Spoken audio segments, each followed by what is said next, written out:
L'aube s'abattait lourdement sur Ecatepec, État de Mexico, telle une couverture humide étouffant les soupirs. Les lumières jaunâtres de la route fédérale clignotaient paresseusement, éclairant à peine le coin oublié où don Ramon Gutiérrez préparait ses fameux tacos al pastor depuis 17 ans. Son modeste stand, Los Tacos del Cielo, n'était guère plus qu'une structure de tôle rouillée, un trompeau de pastor usé par le temps et une plaque de cuisson ayant connu des jours meilleurs. Il était 2 heures du matin le 23 novembre, et don Ramon comptait les quelques pièces sur le comptoir, les doigts tremblants. 35 pesos. C'était tout ce qu'il avait gagné en 11 heures de travail. 3 tacos. Seulement 3 misérables tacos vendus de toute la nuit. 35 pesos, murmura-t-il pour lui-même, sa voix se brisant comme du vieux verre. Même pas de quoi payer le bus pour rentrer. À 62 ans, il se sentait cette nuit-là comme s'il en portait 100.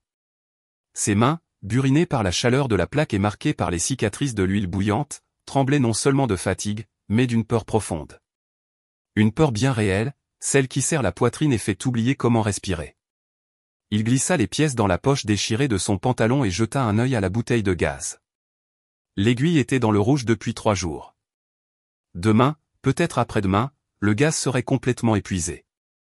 Et alors, que ferait-il? Comment préparerait-il les tacos sans gaz? Comment nourrirait-il Lupita, sa femme malade? Comment achèterait-il les médicaments nécessaires pour le diabète qui la consumait lentement? Le vent nocturne souffla avec force, faisant vibrer les tôles du toit. Don Ramon frissonna et réajusta son tablier taché de graisse et de sauce. Dans sa poche avant, il portait une photographie pliée. Lupita, souriante, dans des temps meilleurs, avec leurs 2 jeunes enfants, Carlito, 8 ans, et Rosita, 6 ans. Il la sortit avec précaution, comme on tiendrait une relique sacrée. « Pardonne-moi, mon amour », murmura-t-il à la photo. « Je t'avais promis que vous ne manqueriez jamais de rien. » Mais les promesses se brisaient comme des tortillas brûlées. Le loyer du local n'avait pas été payé depuis 3 mois. Don Esteban, le propriétaire du terrain, était venu l'après-midi même avec son nouveau pick-up et ses lunettes de soleil pour lui rappeler que la patience avait des limites. « Ramon, je t'apprécie, mais c'est du business », avait dit l'homme en se grattant le ventre. « Si tu ne me paies pas les 3 mois d'ici dimanche, je te mets dehors, et tu sais que j'ai quelqu'un prêt à payer le double pour ce coin. » 3500 pesos. C'était la dette, une fortune pour un homme qui gagnait à peine 35 pesos en une nuit complète. Don Ramon ferma les yeux et leva les yeux vers le ciel nocturne d'Ecatepec, ce ciel qui laissait rarement apercevoir les étoiles à cause de la pollution et des lumières de la ville. Mais cette nuit-là, parmi les nuages gris, une seule étoile timide scintillait. « Mon Dieu », murmura-t-il d'une voix rauque. « Je sais que je ne suis pas un homme parfait. Je sais que parfois je me fâche, que parfois je perds la foi, mais je t'en supplie, Seigneur, ne me laisse pas tomber. Lupita a besoin de moi, mes enfants ont besoin de moi. Si tu m'entends, donne-moi un signe, n'importe quoi, ne m'abandonne pas. » Le silence fut sa seule réponse. Le bruit lointain d'un camion sur la route, l'aboiement d'un chien errant, le bourdonnement des câbles électriques au-dessus de sa tête. Rien d'autre. Il soupira profondément et commença à nettoyer la plaque avec un chiffon gras. Il était temps de fermer. Cela ne servait à rien d'attendre des clients qui ne viendraient pas. Demain serait un autre jour, même s'il n'avait aucune idée de la façon d'y faire face. Il était en train d'éteindre la petite ampoule qui éclairait le menu écrit à la craie sur un tableau noir quand il entendit des pas lents, lourds, traînant sur le pavé fissuré. Il leva les yeux. Un homme émergeait de l'obscurité comme une apparition. Il marchait courbé, couvert de la poussière du chemin, avec une chemise blanche qui avait autrefois été blanche, mais qui avait maintenant la couleur de la terre sèche. Son jean était déchiré aux genoux. Il portait des sandales usées qui tenaient à peine à ses pieds. Mais ce qui frappa le plus don Ramon fut son visage émacié, sa barbe de plusieurs jours, ses yeux profondément fatigués, mais incroyablement sereins. L'homme s'approcha lentement du stand et s'arrêta devant le comptoir. Ses yeux se posèrent sur les 3 derniers morceaux de viande qui restaient sur le trompeau de pastor, tournant lentement, dorés par le feu qui s'éteignait. « Bonsoir, mon fils », dit l'homme d'une voix douce mais ferme.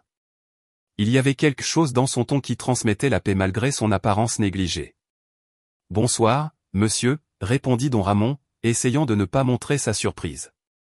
En toutes ces années de taquereau, il avait vu toutes sortes de clients, mais cet homme était différent. Il ne savait pas expliquer pourquoi, mais il le sentait dans sa poitrine. « Désirez-vous quelque chose ?» L'homme hocha lentement la tête. « Combien coûte un taco ?» mon fils don Ramon regarda les 3 morceaux de viande. C'étaient les derniers. S'il les vendait, il aurait au moins de quoi prendre le bus pour rentrer chez lui et peut-être une torta pour Lupita. Mais il regarda à nouveau l'homme. Il avait les mains sales, tachées de terre, les lèvres gercées, un regard de faim que don Ramon connaissait trop bien, car il l'avait vu dans son propre miroir. L'homme n'avait pas d'argent. Don Ramon le sut sans avoir à poser la question. C'était quelque chose que l'on reconnaissait entre les pauvres, une sorte de 6e sens qui vous dit qui a et qui n'a pas, qui mange et qui jeûne involontairement. Le tacro sentit une douleur au cœur.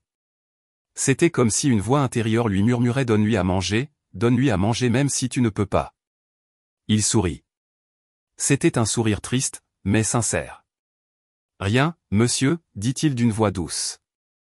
Aujourd'hui, c'est moi qui offre. » L'homme le regarda fixement et, un instant, don Ramon sentit que ses yeux fatigués pouvaient voir directement dans son âme. Il pouvait lire chaque préoccupation, chaque peur, chaque larme qu'il n'avait pas versée. « Êtes-vous sûr, mon fils demanda l'homme. « Plus que sûr, monsieur. »« Asseyez-vous, s'il vous plaît. Je vais vous préparer les meilleurs tacos que j'ai jamais fait de ma vie. » L'homme hocha la tête et s'assit sur l'unique banc en plastique cassé devant le stand. Don Ramon ralluma le feu, utilisant les dernières réserves de gaz. Il coupa les 3 morceaux de viande du trompeau avec un soin révérencieux, comme s'il préparait un banquet pour un roi. Il hacha de la coriandre fraîche, coupa des oignons avec précision, pressa des citrons sur la viande, chauffa les tortillas jusqu'à ce qu'elles soient parfaites, avec ce juste équilibre entre moelleux et croustillant. Il ajouta sa sauce spéciale, celle que Lupita lui avait appris à préparer lorsqu'il venait de se marier, quand le monde était encore jeune et plein de promesses.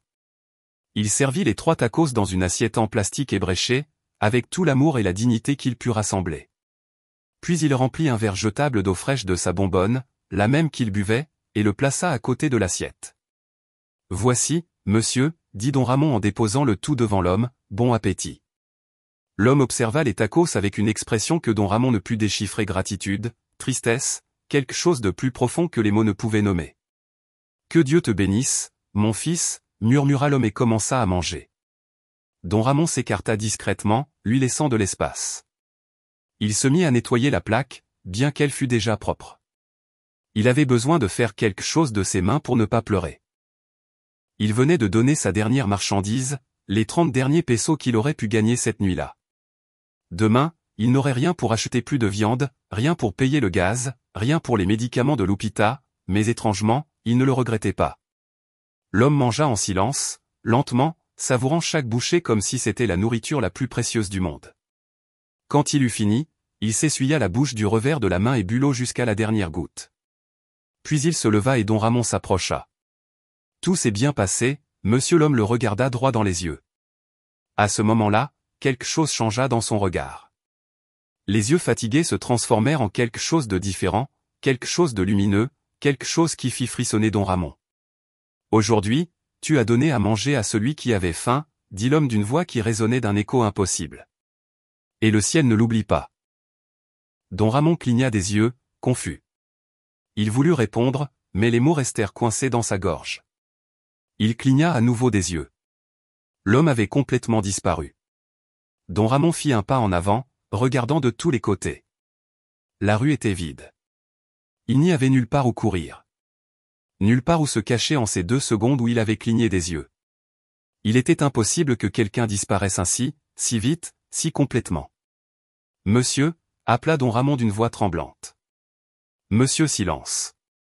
Alors, cela arriva. Une lumière brillante, blanche et pure comme 1000 soleils doux, illumina le stand de tacos. Ce n'était pas la lumière crue des projecteurs ou des lampes fluorescentes. C'était différent, chaude, enveloppante, comme si le ciel lui-même s'était ouvert et avait déversé sa splendeur sur ce coin oublié d'Ecatepec. Don Ramon se couvrit les yeux du bras, mais la lumière ne blessait pas.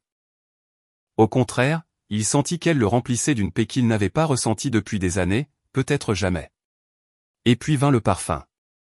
Un arôme de fleurs fraîches, de roses et de lys inonda l'air. C'était impossible. À ce coin de rue, il n'y avait que l'odeur d'essence brûlée, d'ordures des poubelles voisines, de fumée de voitures. Mais maintenant, il sentait le jardin céleste, le printemps éternel, quelque chose qui n'avait pas de nom, mais qui faisait pleurer de beauté. La lumière s'estompa lentement et don Ramon baissa le bras. Ses yeux s'habituèrent de nouveau à la pénombre de la rue. Il regarda le sol où l'homme s'était assis. Là, sur le pavé fissuré, il y avait un billet. D'une main tremblante, don Ramon se pencha et le ramassa. C'était un billet de 500 pesos, neuf, impeccable, comme tout juste sorti de la banque. Il le leva contre la lumière du lampadaire et l'examina. C'était réel, tout à fait réel, 500 pesos. Mais ce n'était pas tout. Un son étrange le fit se tourner vers le trompeau de Pastor. Le cylindre tournait lentement et des lanières de viande commencèrent à en sortir. De la viande fraîche, juteuse, parfaitement assaisonnée. Là où, une minute auparavant, il n'y avait absolument rien, il y avait maintenant de la viande suffisante pour nourrir 100 personnes. Don Ramon chancela et dut s'appuyer sur le comptoir. Ses jambes ne le soutenaient plus. Son cœur battait si fort qu'il crut qu'il allait lui sortir de la poitrine. « Ce n'est pas possible, murmura-t-il. Ce n'est pas possible. Mon Dieu, mon Dieu. » Il tomba à genoux sur le pavé, serrant le billet de 500 pesos contre sa poitrine. Les larmes jaillirent sans retenue, chaudes, libératrices. Des années d'angoisse s'échappaient de ses yeux. C'était lui, sanglota Théil, c'était lui, Jésus. C'était Jésus en personne. Il pleura comme il n'avait pas pleuré depuis des décennies. Il pleura la peur qu'il avait portée. Il pleura les nuits sans sommeil, se demandant comment il nourrirait sa famille. Il pleura chaque fois qu'il avait douté, chaque fois qu'il avait été sur le point d'abandonner. Il pleura de soulagement, de gratitude, d'émerveillement face au mystère impossible qu'il venait de vivre. Il ne sut pas combien de temps il resta là, à genoux dans la rue, tandis que les premiers rayons de l'aube commençaient à peindre le ciel d'orange et de rose. Quand il put enfin se lever, il rangea le billet dans sa poche avec des mains révérencieuses. Il regarda le trompeau de Pastor, toujours rempli de viande fraîche, qui ne devrait pas être là. Il toucha la viande du doigt. Elle était réelle, tiède, parfaite. « Merci », murmura-t-il vers le ciel qui s'éclaircissait. « Merci, Seigneur. Merci de ne pas m'oublier. Merci d'être venu à mon stand. Merci de m'avoir donné l'occasion de te servir. Même si je ne t'ai pas reconnu. » Le soleil commença à se lever complètement et don Ramon sut que sa vie venait de changer pour toujours. Il ne savait ni comment ni de quelle manière, mais il le savait avec la certitude absolue de celui qui a touché le divin et ne pourra plus jamais être le même. Il essuya ses larmes du revers de la main et commença à se préparer pour une nouvelle journée. Mais il n'était plus le même homme désespéré que la nuit précédente. Il était quelqu'un qui avait nourri Jésus, qui avait reçu un miracle, qui avait vu de ses propres yeux que le ciel n'oublie pas ceux qui donnent sans rien attendre en retour. Don Ramon arriva chez lui à Ecatepec alors que le soleil était déjà haut dans le ciel. Normalement, il rentrait vers 4 heures du matin, épuisé et abattu. Mais ce matin était différent. Il marchait d'un pas léger, malgré le manque de sommeil, le billet de 500 pesos rangé en lieu sûr dans sa chemise, collé à son cœur. La maison était petite, en bloc non crépi, avec un toit en tôle qui fuyait lorsqu'il pleuvait fort. Elle se trouvait dans un quartier informel, où les rues étaient en terre et les voisins se connaissaient par leurs noms et par leurs problèmes. Mais c'était son foyer, l'endroit où l'hôpital attendait chaque nuit avec un sourire fatigué et un « comment ça s'est passé, mon amour » qui se terminait toujours par une déception. Il ouvrit la porte métallique avec précaution pour ne pas faire de bruit. Lupita dormait dans l'unique pièce qu'il possédait, sur un matelas posé directement sur le sol. Les enfants, Carlito et Rosita, dormaient sur un autre matelas à côté de leur mère, blottis comme des chiots cherchant la chaleur. Mais Lupita ne dormait pas. Elle était éveillée, assise sur le matelas, son visage émacié tourné vers la porte. À son âge, le diabète avait fait des ravages. Elle avait perdu près de 20 kilos au cours de la dernière année. Ses yeux, autrefois brillants et pleins de vie, s'enfonçaient maintenant dans des orbites sombres. Les injections d'insuline dont elle avait besoin coûtaient 250 pesos chacune et il lui en fallait au moins 2 par semaine. « Ramon, dit-elle d'une voix faible, je n'ai pas dormi en t'attendant. J'étais inquiète. » Il s'approcha rapidement et s'agenouilla à côté d'elle, prenant ses mains froides dans les siennes. « Pardonne-moi, mon amour. Il s'est passé quelque chose d'incroyable. » Les mots se bousculaient dans sa bouche. « Tu ne vas pas me croire, mais je te le jure sur nos enfants, sur la Sainte Vierge, sur tout ce qui est sacré. » Lupita le regarda avec inquiétude. Qu'est-ce qui s'est passé? Tu vas bien? Don Ramon sortit le billet de 500 pesos et le plaça doucement dans les mains de sa femme. Elle le regarda sans comprendre. Puis elle leva les yeux vers lui, les yeux pleins de larmes. D'où as-tu tiré ça? De Jésus, répondit don Ramon, et sa voix se brisa. De Jésus en personne, Lupita, il est venu à mon stand hier soir. Et alors il lui raconta tout, chaque détail. L'homme couvert de poussière, les 3 derniers tacos, la décision de les offrir malgré le besoin désespéré de cet argent, la disparition impossible, la lumière céleste, le parfum de fleurs, le billet apparu de nulle part et surtout le trompeau de Pastor qui s'était rempli de viande là où il n'y avait rien. Lupita l'écoutait, les yeux grands ouverts, des larmes coulant sur ses joues creuses. Quand il eut fini, elle l'étreignit avec le peu de force qui lui restait. « Je t'ai toujours dit que Dieu ne nous abandonnerait pas, sanglota-t-elle contre sa poitrine. Je t'ai toujours dit que si nous restions fidèles, il nous verrait. Tu avais raison, mon amour. Tu as toujours eu raison. » Ils restèrent enlacés tandis que les enfants dormaient, étrangers au miracle qui venait de transformer la vie de leur famille. Plus tard ce jour-là, après que Lupita eut pris ses médicaments achetés avec une partie du billet miraculeux, don Ramon retourna à son stand de tacos. Il avait besoin de vérifier que ce n'était pas un rêve, une hallucination provoquée par la fatigue et le désespoir. Mais il était là. Le trompeau de Pastor était toujours rempli de viande fraîche. Mieux encore, la viande ne s'était pas gâtée avec la chaleur du jour. Elle restait parfaite, comme fraîchement coupée, parfumée et juteuse.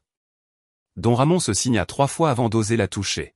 « Seigneur, murmura-t-il, je ne sais pas quel plan tu as pour moi, mais je suis là, ton serviteur, le plus humble de tes enfants. » Cette nuit-là, il prépara le stand comme toujours, mais il y avait quelque chose de différent en lui, une lumière dans ses yeux, une paix dans son cœur. Les clients commencèrent à arriver et remarquèrent quelque chose d'étrange dans les tacos de don Ramon.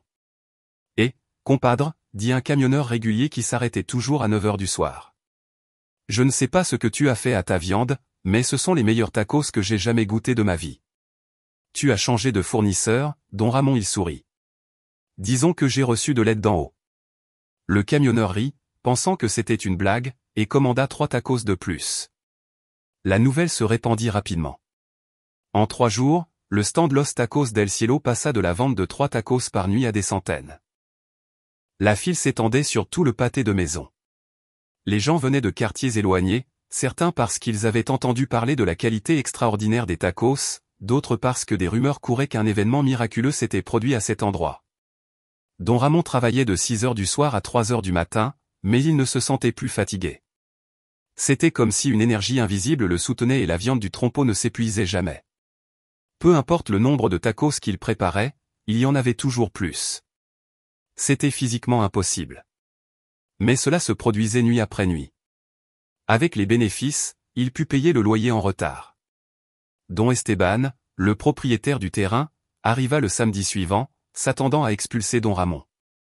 Il fut surpris de le trouver avec la somme complète 3500 pesos en billets et en pièces. « Eh bien, balbutia don Esteban en rangeant l'argent, je ne m'attendais pas à ça. »« Tu as gagné à la loterie ou quoi, quelque chose comme ça ?» répondit don Ramon avec un sourire. « Disons que j'ai reçu une bénédiction. » Don Esteban regarda le stand rempli de clients et plissa les yeux. « On dirait que ça marche bien pour toi, Ramon. »« Très bien.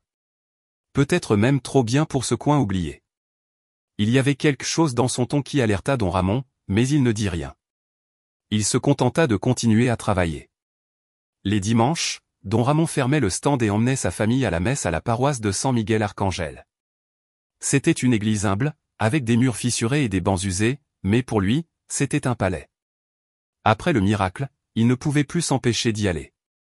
Il avait besoin de remercier. Il avait besoin d'être dans la maison de Dieu. Il avait besoin de se souvenir que tout ce qu'il possédait était un prêt. C'était un don divin. Le père Gustavo, un prêtre âgé de 73 ans qui servait cette paroisse depuis 40 ans, remarqua le changement chez don Ramon. Après la messe, il l'appela à part. « Ramon, mon fils, je te vois différent. Il y a une lumière dans tes yeux. Raconte-moi, que s'est-il passé ?» Don Ramon regarda autour de lui pour s'assurer que personne d'autre n'écoutait. Puis il raconta tout au père Gustavo. Le vieux prêtre l'écouta en silence, sans l'interrompre, les mains jointes et les yeux fermés, comme en prière. Quand don Ramon eut fini, le père Gustavo ouvrit les yeux, les larmes aux yeux. « Mon fils, dit-il d'une voix tremblante, tu as vécu ce que très peu ont le privilège de vivre. Le Seigneur t'a rendu visite personnellement. Sais-tu ce que cela signifie? Je ne suis pas sûr, père. Je sais seulement que je suis reconnaissant et effrayé en même temps. Il est naturel de ressentir de la crainte devant le sacré, expliqua le père. Mais souviens-toi de ce que dit saint Matthieu au chapitre 25, verset 40. Ce que vous avez fait au plus petit de mes frères, vous l'avez fait pour moi. Tu lui as donné à manger sans savoir qui il était. C'est la vraie charité, Ramon, celle qui n'attend pas de récompense, celle qui donne parce que le cœur ne peut faire autrement. Mais pourquoi moi, père? Je suis un homme simple, un tacro. Je n'ai pas fait de grandes choses dans ma vie. Le père Gustavo sourit avec tendresse. Précisément pour cela, mon fils. Dieu ne cherche pas les grands selon le monde. Il cherche les humbles de cœur et il t'a trouvé, toi. Maintenant, tu as une responsabilité. Utilise cette bénédiction non seulement pour ta famille, mais pour servir les autres. Le miracle n'est pas seulement pour toi, il est pour tous ceux qui viendront à ton stand chercher quelque chose de plus que des tacos. Ils chercheront l'espoir, ils chercheront la foi, ils chercheront la preuve que Dieu marche encore parmi nous. Don Ramon hocha la tête, sentant le poids de ces mots sur sa poitrine. Que dois-je faire, père? Reste qui tu es. Continue à préparer tes tacos avec amour. Continue à donner à ceux qui n'ont rien. Et quand quelqu'un te demandera pourquoi es-tu différent, pourquoi tes tacos ont-ils meilleur goût, pourquoi y a-t-il quelque chose de spécial dans ton stand, raconte-leur la vérité. Raconte-leur que Jésus est venu te rendre visite et que le ciel n'oublie pas ceux qui aiment de tout leur cœur. Cette conversation marqua profondément Don Ramon. À partir de ce jour, il commença à raconter son histoire à qui voulait l'entendre. Certains le croyaient, d'autres pensaient qu'il était fou ou qu'il avait tout inventé comme stratégie marketing. Mais ceux qui le connaissaient d'avant, ceux qui avaient vu son désespoir et sa lutte, ceux-là savaient que c'était la vérité. Cependant, tout n'était pas lumière et miracle. Les ombres aussi rôdaient. Don Esteban, le propriétaire du terrain, commença à fréquenter le stand la nuit, observant tout avec des yeux calculateurs. Un jeudi soir, il se présenta avec deux hommes en costume. « Ramon, je te présente Licenciado Moral et Monsieur Guzman. Ils sont intéressés par ton emplacement pour y installer une franchise de tacos. » Don Ramon sentit le sol se dérober sous ses pieds. « Pardon, mais j'ai un contrat de location. » Don Esteban se gratta la nuque avec une fausse peine. « Oui, mais le contrat expire le mois prochain et ces messieurs m'offrent 5 fois plus que ce que tu me paies. C'est du business, tu comprends rien de personnel. » Mais c'est ma vie, balbutia Don Ramon. Ma famille en dépend. Vous ne pouvez pas me faire ça, Don Esteban. Ce n'est pas juste. Licenciado Moral parla d'une voix froide et professionnelle. Tout est légal, monsieur Gutiérrez. À l'expiration de votre contrat, le propriétaire a le droit de ne pas le renouveler. Nous vous suggérons de commencer à chercher un autre emplacement. Don Ramon les regarda avec incrédulité. Il venait de recevoir un miracle. Il avait sauvé sa famille de la ruine et maintenant, on lui arrachait l'endroit où tout s'était produit. J'ai besoin de cet argent, Ramon, insista Don Esteban. Ma fille va entrer à l'université, tu comprends, n'est-ce pas? Chacun doit s'occuper des siens. Les trois hommes partirent, laissant Don Ramon paralysé à côté de sa plaque de tacos. Les clients qui attendaient dans la file murmuraient entre eux, inquiets. Cette nuit-là, après la fermeture, Don Ramon resta seul à son stand. Il regarda le trompeau de Pastor, toujours rempli de viande miraculeuse. Il regarda les murs de tôle rouillés, qui avaient été son lieu de travail pendant 17 ans, et il pleura. « Seigneur, dit-il à voix haute, sans se soucier si quelqu'un l'entendait. Je ne comprends pas. Tu m'as donné ce miracle, tu m'as sauvé et maintenant on me retire tout. Pourquoi que veux-tu que je fasse? » Le vent nocturne souffla doucement et Don Ramon sentit de nouveau ce parfum de fleurs qu'il avait perçu la nuit du miracle. Plus ténu cette fois, mais indubitable, et dans son cœur, comme un murmure qui ne venait pas de l'extérieur, mais de l'intérieur, il entendit « Fais confiance, je ne t'ai pas amené jusqu'ici pour t'abandonner. » Don Ramon respira profondément, essuya ses larmes et sut que l'épreuve ne faisait que commencer. Les 2 semaines suivantes furent des montagnes russes émotionnelles pour Don Ramon. D'un côté, son commerce prospérait plus que jamais. Les bénéfices lui permirent non seulement de subvenir aux besoins de sa famille, mais aussi d'acheter suffisamment de médicaments pour l'hôpital pour 3 mois complets. Sa femme commença à reprendre du poids et de la couleur aux joues. Les enfants avaient de nouveaux uniformes pour l'école et des chaussures sans trous, mais l'ombre de la perte imminente de son emplacement pesait sur lui comme une dalle de béton. Il chercha d'autres endroits pour installer son stand. Il parcourut Ecatepec de haut en bas, mais chaque coin disponible avait un problème. Soit c'était trop loin de la route principale, soit le loyer était 3 fois plus cher qu'il ne pouvait se le permettre, ou simplement le propriétaire du terrain ne voulait pas de tacos parce qu'ils attiraient des vagabonds et des déchets. Une nuit, alors qu'il préparait des tacos al pastor pour une file de 30 personnes, Doña Herminia, sa voisine de toujours, arriva. C'était une femme de 65 ans, veuve, qui vendait des épis de maïs dans un chariot près de la maison de Don Ramon. Elle avait la réputation d'être une commère, mais aussi d'avoir un bon cœur sous toute cette langue acérée. Ramon, dit-elle à voix basse, s'approchant du comptoir. J'ai besoin de te parler, c'est urgent. Don Ramon demanda à Carlito, son fils, de l'aider avec les commandes et s'écarta avec Doña Herminia. Que se passe-t-il, Doña? Tout va bien. La femme regarda autour d'elle avec nervosité. Non, ça ne va pas. J'ai entendu quelque chose qui ne va pas te plaire. Mon compadre travaille à la mairie, au service d'urbanisme. Il m'a dit que licenciado moral, celui qui est venu avec Don Esteban, a des relations très puissantes.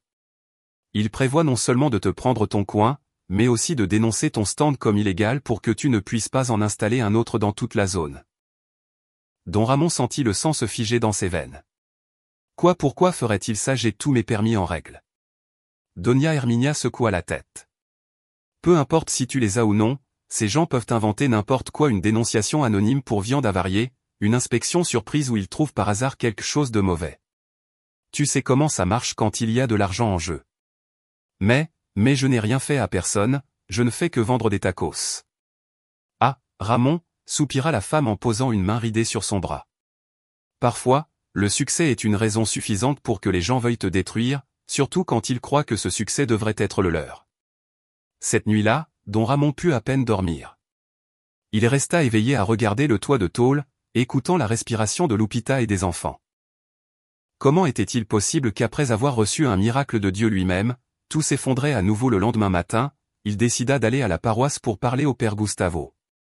Le vieux prêtre était dans le jardin de l'église, arrosant des roses fanées qui refusaient de mourir malgré le manque de soins. Père, appela Don Ramon, j'ai besoin de conseils. Le père Gustavo laissa le tuyau et s'approcha en s'essuyant les mains sur sa soutane. Raconte-moi, mon fils. Ton visage dit que la tempête est arrivée. Don Ramon lui expliqua tout: la menace de perdre son emplacement, les intimidations voilées, la peur d'être persécuté et de voir son commerce détruit. Le prêtre écouta attentivement, hochant la tête de temps en temps. Quand Don Ramon eut fini, le prêtre s'assit sur un banc en bois usé et lui fit signe de faire de même. Ramon, connais-tu l'histoire de Job un peu, père? C'était un homme juste qui a tout perdu, n'est-ce pas? Exactement. Job était un homme droit, craignant Dieu, et pourtant il a perdu sa richesse, ses enfants, sa santé. Ses amis lui disaient qu'il avait sûrement péché pour mériter une telle punition. Mais Job est resté fidèle même quand il ne comprenait pas pourquoi Dieu permettait sa souffrance. Don Ramon fronça les sourcils. Mais, père, je viens de recevoir un miracle. Jésus m'a rendu visite. Pourquoi Dieu permettrait-il qu'on me retire tout maintenant? Le père Gustavo sourit avec tristesse. Les miracles ne nous exemptent pas des épreuves, mon fils. En fait, parfois il les invite. Dieu t'a fait un cadeau incroyable, n'est-ce pas? Mais maintenant, il te demande: me feras-tu confiance seulement quand les choses vont bien ou aussi quand tout semble s'effondrer? Mais j'ai une famille, j'ai des responsabilités, je ne peux pas simplement faire confiance et attendre que tout s'arrange comme par magie. Je ne te dis pas de ne rien faire, clarifia le père.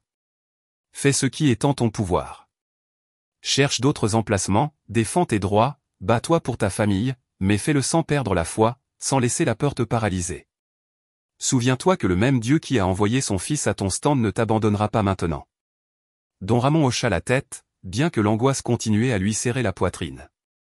Père, et si j'échoue et si je perds tout et que Lupita ne peut pas acheter ses médicaments, et si mes enfants ont faim? À nouveau le père Gustavo posa sa main sur l'épaule de Don Ramon. Alors nous apprendrons que la fidélité à Dieu ne dépend pas de nos circonstances.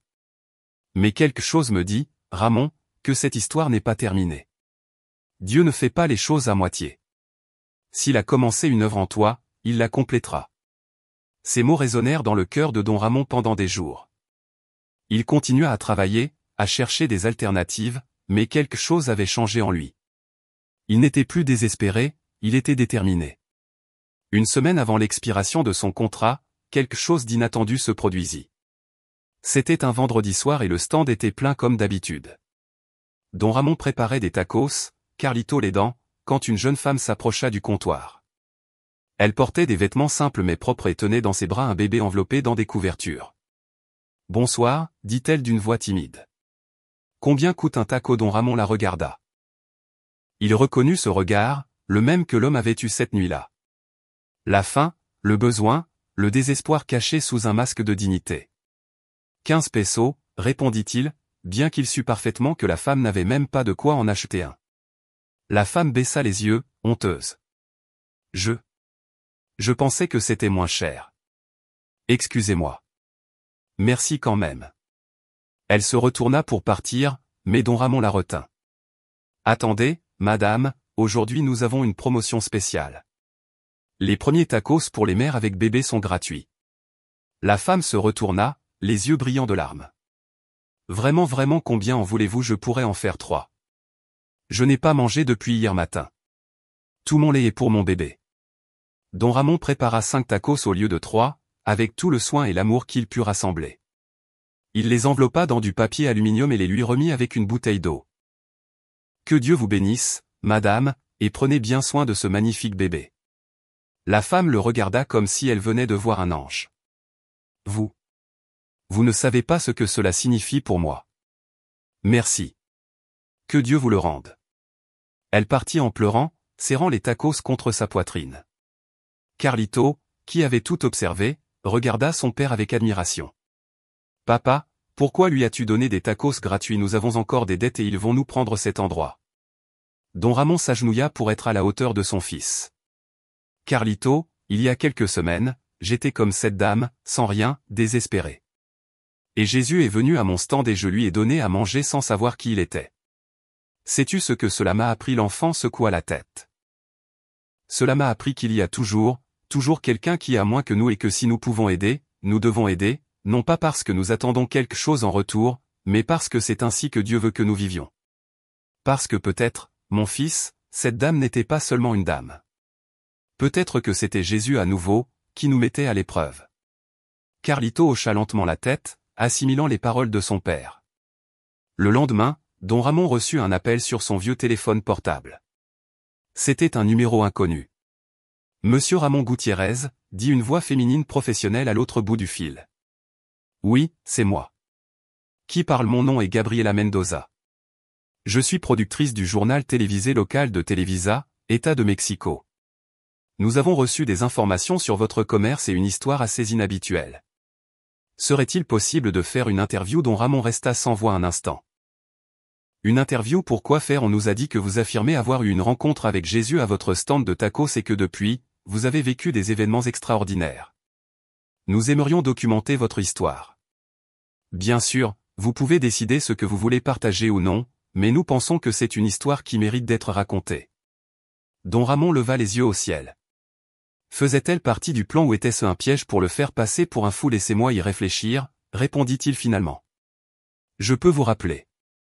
Bien sûr, mais je vous dis en toute sincérité, monsieur Gutiérrez, des histoires comme les vôtres sont rares et en ces temps si difficiles, les gens ont besoin d'espoir. Ils ont besoin de croire que Dieu est toujours présent. Cette nuit-là, don Ramon parla à Lupita.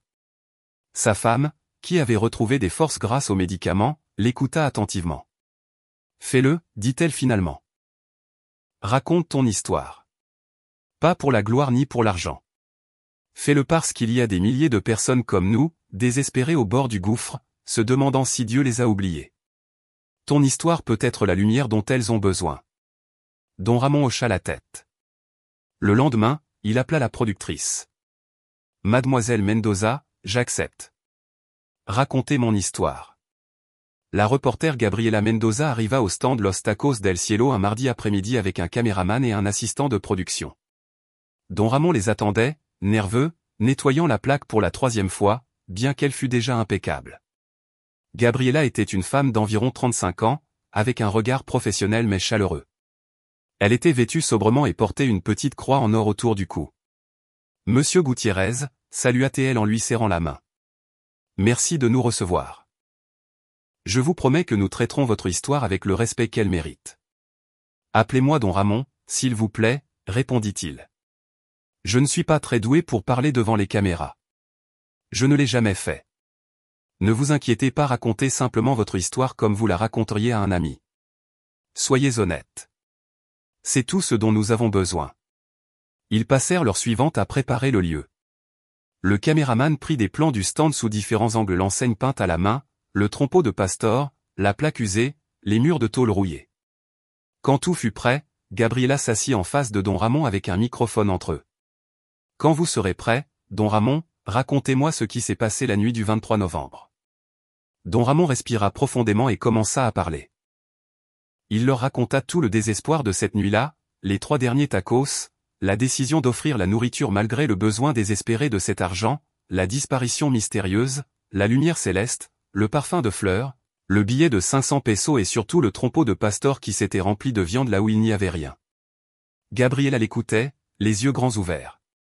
Le caméraman avait cessé de bouger, complètement absorbé par l'histoire. « Et vous croyez sans aucun doute que cet homme était Jésus » demanda Gabriela d'une voix douce.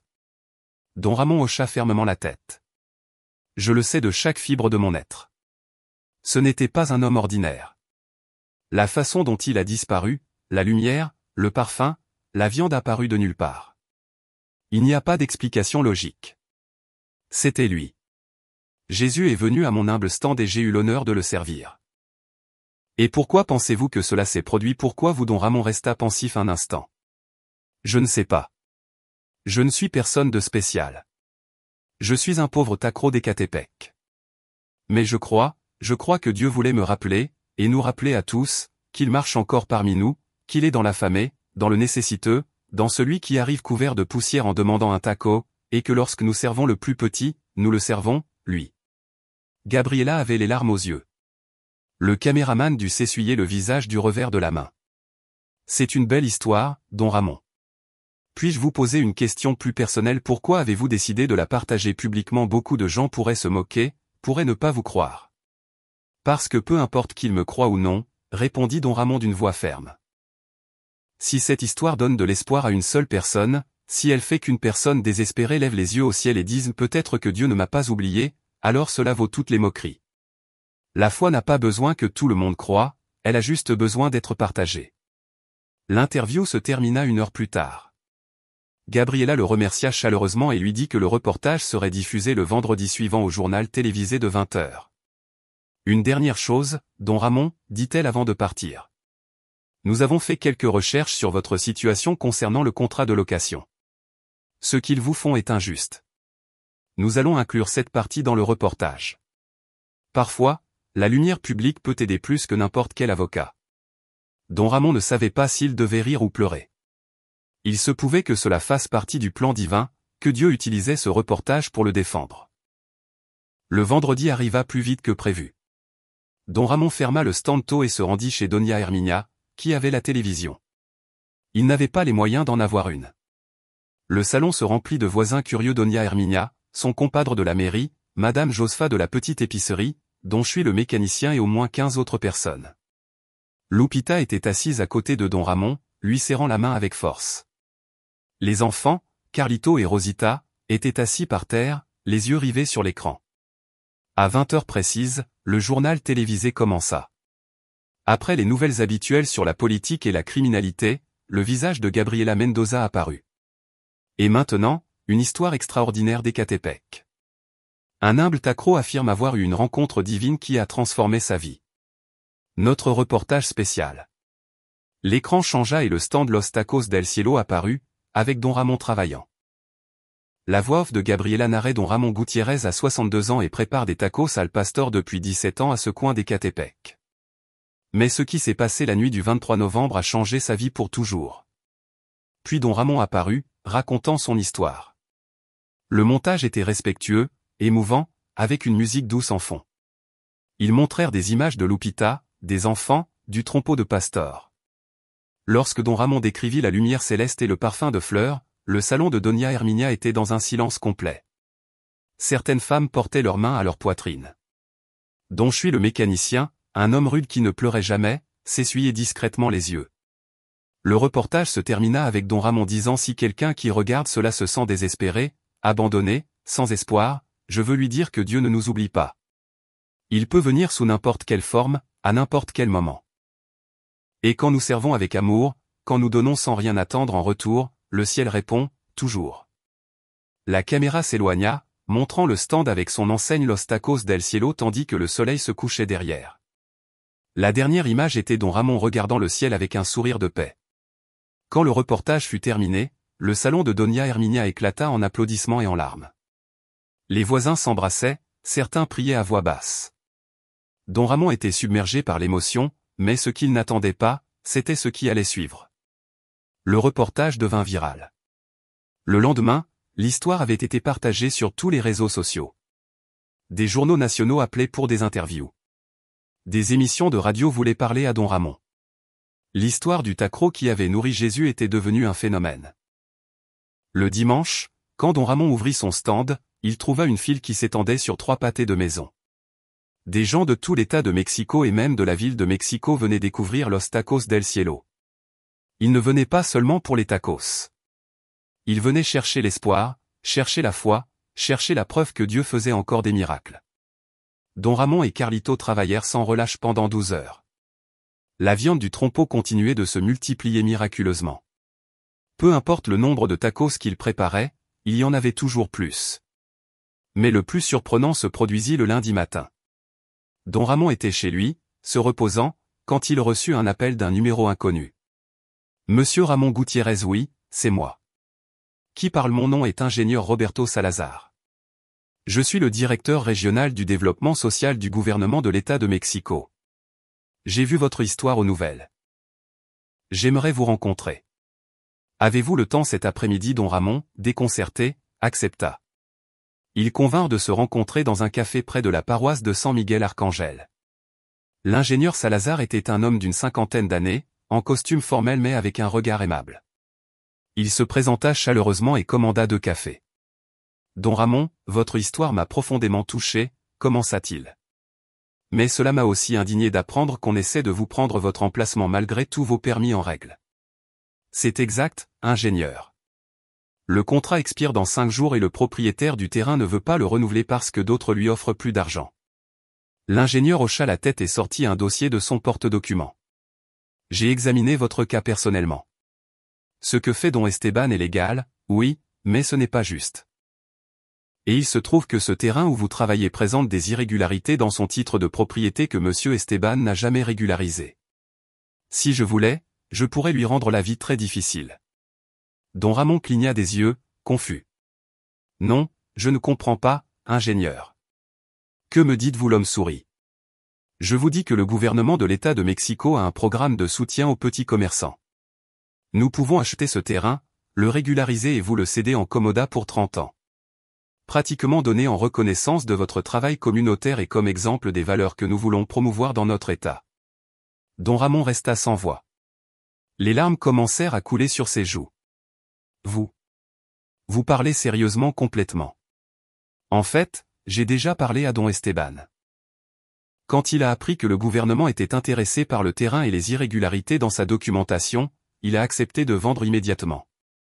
Les papiers peuvent être prêts en 1 semaine. Don Ramon enfouit son visage dans ses mains et pleura. Il pleura de soulagement, de gratitude, d'émerveillement devant la manière dont Dieu avait tout orchestré. Mais ce n'est pas tout, continua l'ingénieur. Nous voulons également vous soutenir avec un programme d'amélioration des infrastructures. Nous vous construirons un local formel avec un toit en béton, des murs solides, des installations électriques et de gaz certifiées. Un endroit digne pour Los Tacos del Cielo. Qu'en pensez-vous? Don Ramon ne pouvait pas répondre, il ne faisait que pleurer et hocher la tête. Le père Gustavo, qui observait d'une table voisine, Don Ramon lui ayant demandé de l'accompagner comme témoin, s'approcha et posa une main sur son épaule. Tu vois, mon fils, je t'ai dit que cette histoire n'était pas terminée. Dieu ne fait pas les choses à moitié. Cette nuit-là, Don Ramon réunit sa famille dans sa petite maison. Lupita, Carlito et Rosita écoutèrent avec étonnement comment tout avait changé en quelques jours. Alors, ils ne vont plus nous prendre le stand, papa demanda Rosita avec sa voix d'enfant. Non, mon amour, plus maintenant. Le stand est à nous et nous allons avoir un nouveau local, joli, où vous pourrez venir m'aider quand vous grandirez. Carlito posa la question que tout le monde pensait. Tu crois que tout ça, c'est Jésus qui l'a fait, papa? Tu crois qu'il a tout planifié depuis le début? Don Ramon regarda sa famille, puis regarda par la fenêtre vers le ciel étoilé. Oui, mon fils, je le crois. Jésus est venu à mon stand cette nuit-là, non seulement pour me bénir d'un miracle, mais pour m'enseigner quelque chose de plus grand. Il m'a enseigné que lorsque nous donnons avec amour, lorsque nous servons sans rien attendre en retour, nous mettons en mouvement des forces que nous ne pouvons pas comprendre et que Dieu utilise même les injustices et les menaces pour nous ouvrir des chemins que nous n'aurions jamais imaginés. Lupita, les larmes coulant sur ses joues, prit la main de son mari. Je suis très fier de toi, Ramon. Je l'ai toujours été, mais maintenant je sais que Dieu t'a choisi parce qu'il a vu ton cœur, un cœur qui donne même quand il n'a rien. La famille s'étreignit dans cette petite maison en bloc non crépi, tandis qu'à l'extérieur, à un coin d'Ecatepec, un stand de tacos al pastor attendait de devenir bien plus qu'un commerce. Il attendait de devenir un monument à la foi, un témoignage vivant que Dieu marche parmi nous. 3 mois plus tard, un samedi radieux de février, le nouveau local de Los Tacos del Cielo était officiellement inauguré. Ce qui était autrefois un stand de tôle rouillée était maintenant une structure solide en bloc et en béton, peinte en blanc et bleu ciel, avec un toit ferme qui ne fuyait pas et de grandes fenêtres qui laissaient entrer la lumière naturelle. Mais le plus impressionnant était la nouvelle enseigne qui pendait au-dessus de l'entrée. En lettres dorées et élégantes, il était écrit Los Tacos del Cielo et en dessous, en lettres plus petites mais tout aussi brillantes parfois, le ciel vient déguisé enfin. Don Ramon se tenait devant le local, vêtu d'un nouveau tablier, mais avec le même cœur humble que toujours. À ses côtés, Lupita était en pleine forme et souriante, avec une couleur rosée aux joues qu'elle n'avait pas eue depuis des mois. Carlito et Rosita, vêtus de nouveaux vêtements, aidaient à accueillir les invités. L'inauguration était devenue un événement communautaire. Des voisins de tout le quartier sont venus, des journalistes de divers médias, des autorités du gouvernement de l'État et, le plus émouvant, des dizaines de personnes qui avaient entendu l'histoire de Don Ramon et voulaient le rencontrer personnellement. Le père Gustavo avait insisté pour bénir le local avant son ouverture. Avec sa soutane propre et sa voix âgée mais ferme, il aspergea d'eau bénite les murs et la nouvelle plaque de cuisson, tout en priant Seigneur, bénis ce lieu né d'un acte d'amour désintéressé. Qu'il soit toujours un refuge pour l'affamé, un réconfort pour le nécessiteux et un témoignage de ta présence parmi nous. Que chaque taco préparé ici porte un petit morceau de ton amour. Amen. Amen, répondirent tous les présents. L'ingénieur Roberto Salazar prit le micro pour dire quelques mots. Mesdames et messieurs, nous sommes ici pour célébrer plus que l'ouverture d'un commerce. Nous célébrons un témoignage de foi, de persévérance et de la manière dont les actes de bonté ont des répercussions que nous ne pouvons même pas imaginer. Don Ramon Gutiérrez nous a appris que la vraie richesse ne réside pas dans ce que nous avons, mais dans ce que nous donnons. Que cet endroit soit un phare d'espoir pour toute la communauté. Les applaudissements furent assourdissants. Quand ce fut le tour de Don Ramon de parler, ses mains tremblaient alors qu'il tenait le micro. Il n'était pas un homme de discours, c'était un homme de tortilla et de sauce, d'aube froide et de mains brûlées par la plaque, mais les mots jaillirent de son cœur. Je ne sais pas parler aussi bien que l'ingénieur ou le père, commença-t-il d'une voix tremblante. Mais je sais raconter ce que j'ai vécu. Il y a 3 mois, j'étais debout dans un coin sombre, désespéré, sans espoir, me demandant comment j'allais nourrir ma famille. Et puis un homme couvert de poussière est venu et je lui ai donné 3 tacos, les derniers que j'avais. Je ne l'ai pas fait en espérant un miracle, je l'ai fait parce que c'est ce qu'on fait, n'est-ce pas? Quand quelqu'un a faim et que tu as de la nourriture, tu partages. Il fit une pause, les larmes coulant sur ses joues. Cet homme était Jésus. Je sais que certains ne me croient pas. Je sais que certains pensent que je suis fou ou que j'ai inventé tout ça pour réussir. Mais je sais ce que j'ai vécu. J'ai vu son visage, j'ai vu comment il a disparu, j'ai vu la lumière du ciel, j'ai vu comment la viande s'est multipliée. Et j'ai appris quelque chose que je veux partager avec vous tous. Jésus n'a pas cessé de marcher sur terre quand il est monté au ciel. Il est toujours là, dans le mendiant qui demande une pièce, dans l'enfant qui a faim, dans la mère célibataire qui n'a pas les moyens d'acheter des médicaments, dans chaque personne qui a besoin d'aide. Il est là, attendant, nous mettant à l'épreuve, nous demandant « Me donneras-tu à manger ?» et la foule était dans un silence absolu. Beaucoup pleuraient ouvertement. Ce local, continua don Ramon en désignant la structure derrière lui, n'est pas seulement le mien, il est à vous tous. Il est à chaque personne qui a besoin de se souvenir que Dieu ne nous a pas abandonnés, que les miracles continuent de se produire, que l'amour l'emporte toujours. Alors venez, venez manger des tacos, venez partager vos problèmes, venez prier. Si vous en avez besoin, venez vous souvenir que le ciel est plus proche que nous ne le pensons. Les applaudissements furent si forts qu'ils effrayèrent les chiens du quartier. Après les paroles, don Ramon invita tout le monde à entrer. Il avait préparé des tacos gratuits pour tous les participants. La file fut interminable, mais don Ramon ne se fatiguait pas. Il préparait chaque taco avec le même amour et le même dévouement que toujours. Une dame âgée d'au moins 75 ans s'approcha en tremblant avec une canne. Son visage était sillonné de rides et ses yeux étaient larmoyants. « Don Ramon, dit-elle d'une voix brisée. J'ai vu votre histoire à la télévision. J'étais sur le point d'abandonner. Mon mari est mort il y a 2 ans. Mes enfants sont dans le Nord et ne m'appellent presque jamais. Je me sentais si seul, si oublié, que je pensais que Dieu m'avait abandonné, mais votre histoire m'a rappelé qu'il est toujours là, que je ne suis pas seul. Merci, merci d'avoir partagé votre foi. » Don Ramon sortit de derrière le comptoir et étreignit la vieille femme. Elle pleura sur son épaule tandis qu'il lui murmurait « Vous n'êtes pas seule, madame. Dieu vous voit, il prend soin de vous, et maintenant nous aussi, nous prendrons soin de vous. Venez quand vous voulez. Ici, il y aura toujours des tacos et une famille pour vous accueillir. » Cette scène se répéta des dizaines de fois ce jour-là. Des personnes qui venaient non seulement pour des tacos, mais pour l'espoir, pour le réconfort, pour le besoin de croire qu'il existait encore de la bonté dans le monde. Au crépuscule, lorsque la plupart des invités étaient partis, don Ramon s'assit sur un banc devant le local. Épuisé, mais profondément satisfait, Lupita s'assit à ses côtés et posa sa tête sur son épaule. Fatigué, mon amour mort, répondit don Ramon avec un sourire. Mais c'est une bonne fatigue, une fatigue qui en vaut la peine. Sais-tu ce qui est le plus incroyable dans tout ça, dit Lupita, c'est que ton acte de donner 3 tacos s'est transformé en ceci, en un endroit où des centaines de personnes trouveront de la nourriture, de l'espoir et de la foi.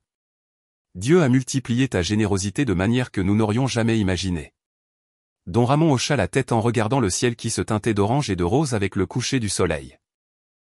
Parfois, je pense à cette nuit, au visage de cet homme, à ses yeux fatigués, et je me demande combien de fois croisons-nous Jésus sans le reconnaître, combien de fois passons-nous à côté de quelqu'un qui a besoin d'aide et continuons-nous notre chemin, combien d'occasions de servir Dieu perdons-nous parce que nous sommes trop occupés, trop fatigués ou trop pauvres pour donner. Lupita lui serra la main. Mais toi, tu n'es pas passé ton chemin, et c'est pour cela que tu vois tout ce que Dieu a fait. Les mois suivants furent marqués par une croissance constante pour Los Tacos del Cielo. Don Ramon mit en place une politique qu'il appela le taco de Jésus. Chaque soir, les 3 derniers tacos de la journée étaient offerts à ceux qui en avaient le plus besoin. Il n'était pas nécessaire de demander. Don Ramon avait développé cette capacité à reconnaître la vraie faim dans les yeux des gens. Carlito, qui avait maintenant 9 ans, avait appris à préparer des tacos presque aussi bien que son père. Souvent, père et fils travaillaient côte à côte et don Ramon lui enseignait non seulement l'art de couper la viande et de chauffer les tortillas, mais aussi la philosophie de servir avec amour. « Regarde, mon fils, lui disait-il en préparant le trompeau de pastor, chaque taco que tu prépares est une prière. Chaque tortilla que tu chauffes est une offrande à Dieu. N'oublie jamais. Nous ne sommes pas là seulement pour gagner de l'argent, nous sommes là pour servir. » Rosita, quant à elle, était devenue la réceptionniste officielle du lieu. Du haut de ses 7 ans, elle saluait chaque client avec un sourire radieux et une phrase qu'elle avait apprise de son père. Bienvenue à Los Tacos del Cielo, où l'amour a meilleur goût. L'histoire de don Ramon continua de résonner. Des mois plus tard, il reçut la visite d'un prêtre de Guadalajara qui voulait le rencontrer. « Don Ramon, dit le père Ravière, un jeune homme d'environ 40 ans, je suis venu de Jalisco spécifiquement pour vous connaître. Votre histoire est arrivée jusqu'à notre paroisse et a inspiré des centaines de personnes. Nous avons des fidèles qui perdaient la foi, qui pensaient que Dieu ne faisait plus de miracles en ces temps modernes, mais vous leur avez montré que oui, que Dieu agit encore, qu'il marche encore parmi nous. » Don Ramon, humble comme toujours, secoua la tête. « Père, je n'ai rien fait de spécial, j'ai juste donné 3 tacos. » « Exactement, » répondit le prêtre avec un sourire. « Vous n'avez rien fait de spécial. Vous avez fait l'ordinaire avec un cœur extraordinaire. Et c'est la leçon la plus profonde de toutes. Nous n'avons pas besoin de faire de grandes choses pour servir Dieu. Nous avons juste besoin de faire de petites choses avec beaucoup d'amour. Un an après le miracle, le 23 novembre, Don Ramon organisa une célébration spéciale. Il invita le père Gustavo à donner une messe d'action de grâce dans le local. Un petit hôtel temporaire fut installé, décoré de fleurs fraîches et de bougies. Plus de 200 personnes y assistèrent. La messe fut émouvante, remplie de témoignages de personnes dont la vie avait changé après avoir entendu l'histoire de Don Ramon ou visité Los Tacos del Cielo. Une jeune femme d'environ 25 ans se leva devant tous, les larmes aux yeux. Il y a 6 mois, je suis arrivée ici en pensant que c'était la fin de ma vie, dit-elle d'une voix tremblante. J'avais perdu mon travail. Mon petit ami m'avait quitté et je sentais que je n'avais plus de raison de continuer. Don Ramon m'a vu debout dehors, hésitant à entrer ou non. Il est sorti, m'a pris la main et m'a dit « Entre, ma fille, ici il y a de la nourriture chaude et des gens qui t'aiment. » Il m'a donné des tacos gratuits. Il m'a écouté pendant que je pleurais et m'a dit que Dieu ne m'avait pas oublié. Aujourd'hui, j'ai un nouveau travail. J'ai retrouvé le sourire et tout cela parce qu'un humble tacro a décidé de voir Jésus en moi. Les témoignages se succédèrent. Des personnes qui avaient trouvé l'espoir, la foi, la communauté, des personnes dont la vie avait changé par un simple acte de bonté qui s'était multiplié comme les pains et les poissons de l'Évangile. À la fin de la messe, le père Gustavo prit la parole pour le sermon final. Frères et sœurs, commença-t-il d'une voix âgée mais ferme, aujourd'hui, nous célébrons quelque chose d'extraordinaire, mais je veux que vous compreniez quelque chose d'important. Le miracle de Don Ramon n'a pas été seulement ce qui s'est passé cette nuit-là. Le vrai miracle est ce qui continue de se produire chaque jour. Chaque fois que quelqu'un donne sans rien attendre en retour, chaque fois que quelqu'un voit Jésus dans le visage du nécessiteux, chaque fois que quelqu'un choisit l'amour plutôt que l'égoïsme, c'est cela le miracle continue, et vous en faites tous partie. Les applaudissements remplirent le local et se déversèrent dans la rue. Cette nuit-là, lorsque tout le monde était parti et que Don Ramon nettoyait le local seul, il sentit une présence derrière lui. Il se retourna, s'attendant à voir Lupita ou l'un des enfants, mais il n'y avait personne. Cependant, dans l'air flottait ce parfum inimitable de fleurs fraîches, et pendant un instant fugace, il lui sembla entendre une voix douce, chaleureuse, pleine d'amour bien fait, fils fidèle. Bien fait. Don Ramon tomba à genoux, les larmes coulant sur ses joues, et murmura vers le ciel merci, Seigneur. Merci de m'avoir choisi. Merci de m'avoir enseigné. Merci de ne jamais m'oublier. La brise nocturne souffla doucement à travers les fenêtres ouvertes, emportant avec elle l'arôme des fleurs et la promesse silencieuse que le ciel est toujours plus proche que nous ne l'imaginons. Aujourd'hui, 5 ans après ce miracle initial, Los Tacos del Cielo continue d'opérer au même coin d'Ecatepec. Don Ramon a maintenant 67 ans. Ses cheveux sont complètement blancs, mais son esprit est aussi fort que jamais. Lupita est en bonne santé, contrôlant son diabète avec les médicaments qu'ils peuvent maintenant acheter sans problème. Carlito, à 14 ans, manie déjà le trompeau de Pastor avec la dextérité d'un maître. Rosita, 12 ans, étudie au collège, mais continue d'aider les week-ends, toujours avec ce sourire qui illumine le local. Le commerce prospère, mais Don Ramon n'a jamais oublié la leçon. Chaque nuit, les 3 derniers tacos sont offerts. Chaque semaine, il met de côté une partie des bénéfices pour aider les familles nécessiteuses du quartier. Et chaque fois que quelqu'un arrive affamé et sans argent, Don Ramon répète le geste qui a changé sa vie, il donne sans rien attendre en retour. À l'entrée du local, à côté de l'enseigne principale, est accrochée une plaque de bronze sur laquelle on peut lire le 23 novembre, Jésus est venu déguisé en faim. Et nous avons appris que lorsque nous servons le plus petit, nous le servons, lui. Que ce lieu soit toujours un rappel que le ciel marche parmi nous. Les touristes viennent prendre des photos, les pèlerins viennent prier, les affamés viennent manger, et tous, absolument tous, repartent avec bien plus qu'un taco dans l'estomac. Ils repartent avec la certitude que les miracles se produisent encore, que Dieu n'a pas cessé de marcher sur terre et que parfois, juste parfois, le ciel vient déguisé enfin dans un coin oublié d'Ecatepec, attendant qu'un cœur généreux le reconnaisse et le serve, car au final, c'est cela le vrai miracle, non pas la multiplication de la viande, ni les billets qui apparaissent de nulle part. Le vrai miracle, c'est l'amour qui ose donner quand il n'a rien. C'est la foi qui demeure quand tout semble perdu. C'est la main qui se tend à l'inconnu couvert de poussière. Et c'est la certitude profonde, inébranlable, que lorsque nous donnons à manger à l'affamé, lorsque nous vêtons le nu, lorsque nous consolons l'affligé, nous nourrissons, vêtons et consolons Jésus lui-même, car il n'est jamais parti, il attend juste, attendant que nous le reconnaissions dans le visage du nécessiteux, attendant que nous préparions 3 tacos, même si ce sont les derniers que nous ayons, attendant que nous choisissions l'amour plutôt que la peur, la générosité plutôt que la pénurie, la foi plutôt que le doute. Et quand nous le faisons, le ciel répond, toujours. Car, comme l'a appris don Ramon cette nuit-là dans un coin oublié d'Écatépec, le ciel n'oublie jamais ceux qui aiment sans condition.